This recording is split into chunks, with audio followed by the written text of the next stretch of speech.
The 2026 Diamond League season is not going to follow the safe script. Records will fall, favorites will crack, and one teenager may make grown champions look nervous. These are my 10 bold predictions nobody will agree with yet. The 2026 Diamond League is a season built for arguments. It starts in Shanghai and Kipyegon on May 16th and ends with the two-day final in Brussels on September 4th and 5th. Across 15 cities and 4 continents, the sport will keep asking the same question: who can stay sharp when travel, pressure, and matchups keep coming? Bold predictions matter here because this is not a one-night championship. The series rewards athletes who can show up again, recover, and win when the field changes every week. Some stars protect their names, some chase records, some test new events before bigger stages arrive. This year has Noah Lyles, Gout Gout, Melissa Jefferson-Wooden, Julian Alfred, Faith Kipyegon, and Mondo Duplantis. So here are the 10 predictions. Some may look wrong by June, but if this season is wild, safe picks will not survive. Prediction 1. Gout Gout wins a Diamond League 200 meters. Gout Gout will not just show up as the exciting kid. He will win a Diamond League 200 meters race before the season ends. That sounds fast, but his 19.67 changed the math. Elite men must respect him now. The hard part is racing. Diamond League fields do not care about age. They test lane draw, bend control, and nerve.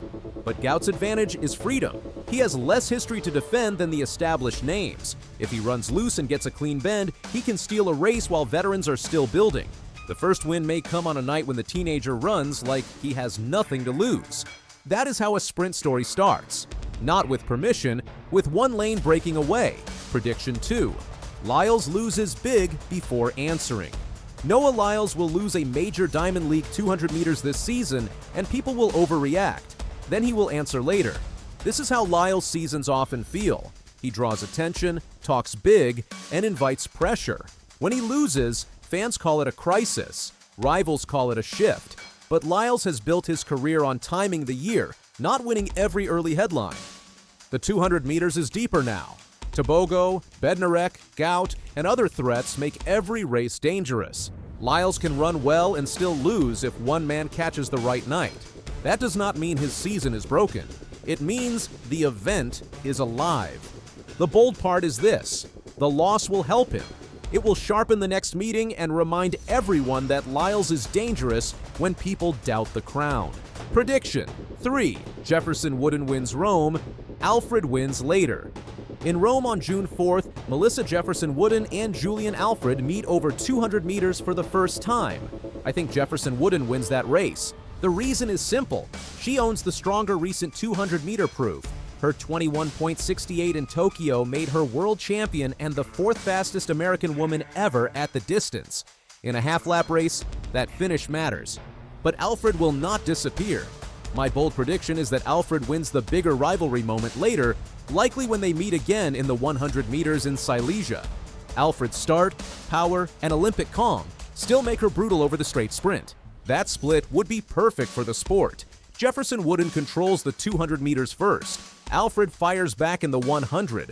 Both make the rivalry hotter. Prediction 4. Faith makes the 5,000 meters the story. Faith Kipyegon will still be the queen of the 1,500 meters, but the 5,000 meters will become her real Diamond League story. She opened 2026 in Shanghai with a 14:24.14 win. It was not close to the world record, but it was a strong signal. Faith is not only protecting what she owns, she is testing how far her rule can stretch. The 1,500 meters gives her control. The 5,000 meters gives her risk. Beatrice Chebet owns the world record, and the event has enough Ethiopian depth to punish one bad move. My prediction is that she wins one more major 5,000 meters and makes fans ask whether her next great chapter will be longer than expected. Prediction 5. Mondo breaks a record, but not 7 meters.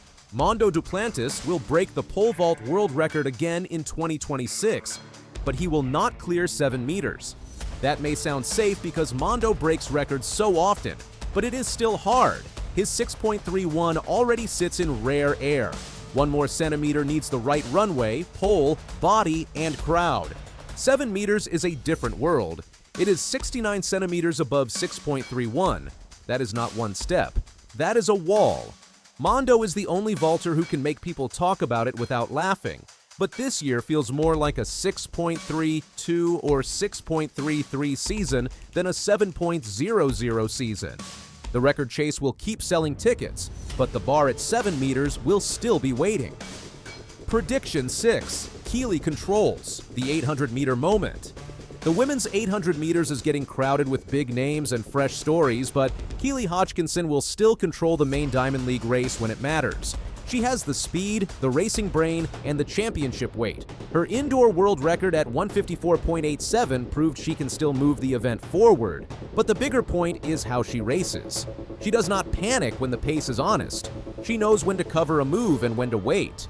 The 800 meters can punish favorites because traffic and timing matter, but Hodgkinson has spent years learning those traps.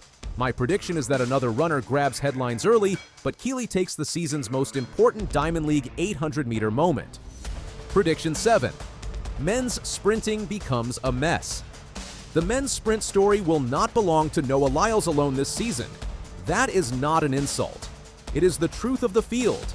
Lyles is still the biggest name, but the Diamond League will spread attention across Kipyegon, Gout, Bednarek, Kishane Thompson, and others.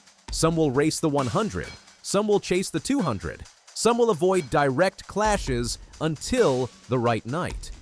The bold prediction is that no single man controls the sprint story from start to finish. Lyles may still win the biggest race he enters, but he will not own every headline. The sport has too many dangerous men now.